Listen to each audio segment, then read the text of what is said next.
এই সুন্দর ফুল, সুন্দর ফল, মিঠা নদীর পানি, খোদা তোমার মেহেরবানি। ফুল নিয়ে এত চমৎকার বাক্য কে লিখতে পারে বলেন তো?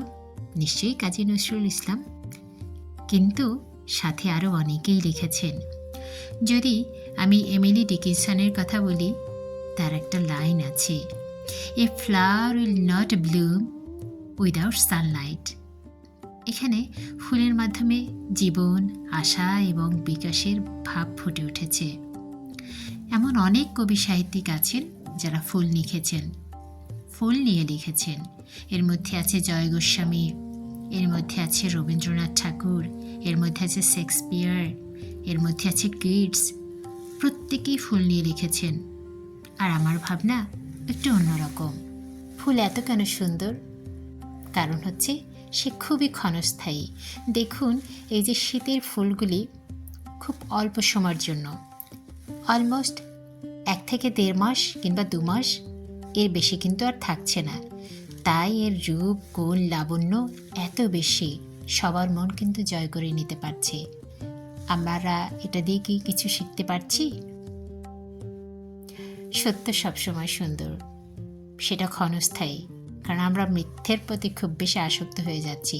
যাই হোক, সেটা আমরা বাদ দিই। ফুলের প্রসঙ্গে ফিরে আসি, কারণ ফুল শাশ্বত, এটা চিরন্তন, এটা চিরন্তন ভালোবাসার প্রতীক। ভালোবাসা নিয়ে একটা কথা মনে পড়ে গেল।